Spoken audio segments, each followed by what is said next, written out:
Panorama group, जो सोचता है वो करता है। नमस्कार, न्यूज आर्ट के खास प्रोग्राम सियासत में आप सभी दर्शकों का बहुत बहुत स्वागत है। मैं हूं करिश्मा और हमारे साथ मौजूद है न्यूज आर्ट के senior journalist Chandan Jha. Sir नमस्कार। नमस्कार करिश्मा। सर, बिस्कोमान को लेकर रिकाउंटिंग हुई और सुनील सिंह की जीत भी हो गई है दोबारा में। अब कहा जा रहा है कि अब नया खेल नीतीश कुमार यानी नीतीश सरकार खेल रही है। कहा जा रहा है कि अब फिर से कोई खेला होने वाला है। सर, क्या कुछ हुआ है बिस्कोमान मामले में? बड़ा खेला तो हो गया।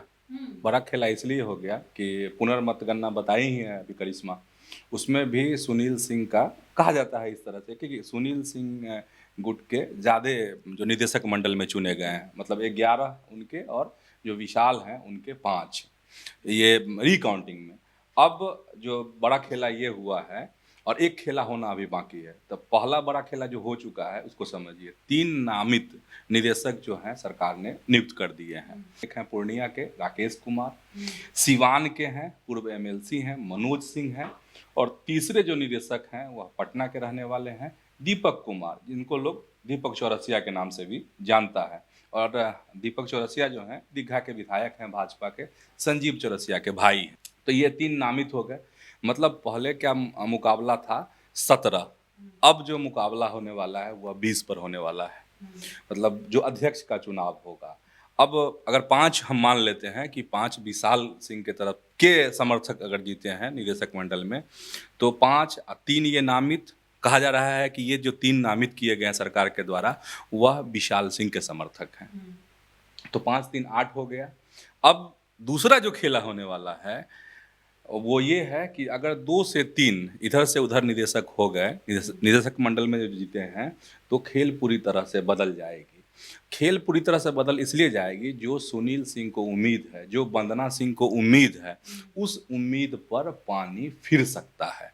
क्योंकि अगर 3 इधर हो जाएंगे तो फिर पलड़ा भारी विशाल सिंह का हो जाएगा। वैसे फासला बड़ा था, एक तरफ 5 समर्थक, एक तरफ 11 समर्थक, तो वहाँ एकदम ये था, अनबैलेंस था। तो धीरे धीरे सरकार उसको कहा जा रहा है कि बैलेंस कर रही है। अब जब फाइनल रिजल्ट आएगा, जो अध्यक्ष बनेंगे, रिजल्ट आएगा, जो अध्यक्ष बनेंगे वो बहुत मज़ेदार होगा करिश्मा, कि बिस्कोमान के अध्यक्ष कौन बनते हैं, विशाल सिंह या फिर वंदना सिंह।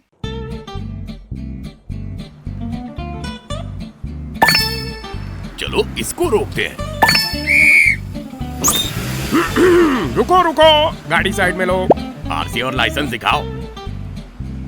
बिना आरसी और लाइसेंस के गाड़ी नहीं चला सकते। अरे सर, ये यू बाइक्स है, इसको आरसी लाइसेंस और पीयूसी नहीं लगता। अरे वाह।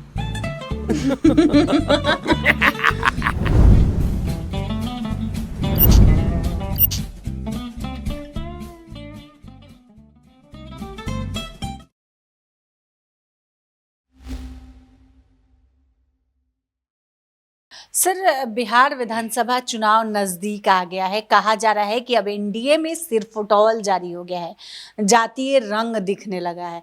सर, क्या कुछ चल रहा है एनडीए में? एनडीए ही नहीं, महागठबंधन में भी है। अच्छा, एनडीए की ही पहले बात कर लेते हैं, इसके बाद महागठबंधन पर आएंगे। एनडीए में सिरफुटौल इसलिए क्योंकि चिराग पासवान, लोजपा आर, मतलब लोजपा रामविलास के सर्वे सर्वा का एक बयान जो है, मतलब मायने वाला बयान है। मायने वाला बयान इसलिए क्योंकि वह कह रहे हैं कि हर जिला से, जितने भी जिले हैं वहाँ से कम एक सीट पर उनके दल के प्रत्याशी जो है चुनाव लड़ेंगे। तो जिला 38 यानी 38 सीट, ठीक। इधर 40 कह रहे हैं कौन, तो जीतन राम मांझी कि हम 40 सीट पर लड़ेंगे। तो 38 ये 40 ये हो गया। उपेंद्र कुशवाहा भी कह रहे हैं कि वो हिसाब किताब नहीं चलेगा। कौन सा हिसाब किताब? तो लोकसभा चुनाव वाला, मतलब विधानसभा में अधिक सीट प्राप्त करने की कोशिश। तो ये मतलब बहुत सिंपल तरीके से बता रहे हैं अपने दर्शकों को हम कि ये यहाँ पे सिरफुटौल है। जदयू और बीजेपी का सिरफुटौल तो अपना है ही, क्योंकि 225 का लक्ष्य है एनडीए का, उसमें से बड़ा भाई फिर से बनने की कोशिश जदयू की है। मतलब कहा जा रहा है कि 130 सीट पर जदयू लड़ने की तैयारी कर रही है, ताकि जो 225 हो उसमें सबसे बड़ा आंकड़ा जो है जदयू के पास खुद का हो, और सबसे बड़ा दल जो है एनडीए में बनकर उभरे विधानसभा चुनाव में जदयू। तो सिर फुटबॉल हर जगह है। ये हो गया। अब करिश्मा बहुत सिंपल तरीके से बता रहे हैं, अब महागठबंधन में आ रहे हैं। महागठबंधन की अगर बात करते हैं तो सबसे पहले कांग्रेस का जिक्र कर लेते हैं, और कांग्रेस का अगर जिक्र करेंगे तो जो भी अपने दर्शक हैं उनको याद ही होगा कि पिछले दिन कांग्रेस के प्रदेश अध्यक्ष डॉक्टर अखिलेश प्रसाद सिंह ने क्या कहा था। 70 सीटें मांगी थी, कम से कम, उससे कम में नहीं। तो वहाँ भी है सिर फुटौवल। ये हो गया। फिर वाम दल की तरफ से कहा गया था ना कि 60 सीट चाहिए, तो वो हो गया। अब सबसे इस खबर को बताने के पीछे ये है कि मुकेश सहनी ने हुंकार भरा है। ये मायने वाली बात है। मुकेश सहनी सिवान में उनका कार्यक्रम था, उसमें उन्होंने कहा है कि इस बार 4 नहीं 40 विधायक होंगे विधानसभा में। ये कहा है उनकी पार्टी के, जो वीआईपी पार्टी है उनकी, ये कह रहे हैं। मतलब वो इशारा कर रहे हैं। किसको इशारा कर रहे हैं? तेजस्वी यादव को इशारा कर रहे हैं। और 4 और 40। अब अभी तो फिलहाल उनके पास एक भी विधायक नहीं, सारे तो पाला बदल लिए थे। चले तो उस पर जाएंगे तो फिर हम लोग की चर्चा दूसरी तरफ मुड़ जाएगी। तो इस बार कह रहे हैं 40, यानी इशारा कर दिए मुकेश सहनी कि हम 40 विधायक हमारे होंगे। तो 100% तो स्ट्राइक रेट नहीं है। 100% अगर स्ट्राइक रेट की बात करेंगे तो चिराग पासवान का था एनडीए लोकसभा चुनाव में। तो इनका तो 100% स्ट्राइक रेट नहीं है, ना लोकसभा चुनाव में मुकेश सहनी का, ना विधानसभा के चुनाव में। तो 40 कह रहे हैं कि 40 हमारे विधायक होंगे, जो सपना देख रहे हैं मुकेश सहनी। तो इससे अंदाज़ा लगाना पड़ेगा कि आखिर भाई कितनी सीट पे वो चुनाव लड़ेंगे कि 40 विधायक वो जीत जाएंगे उनके।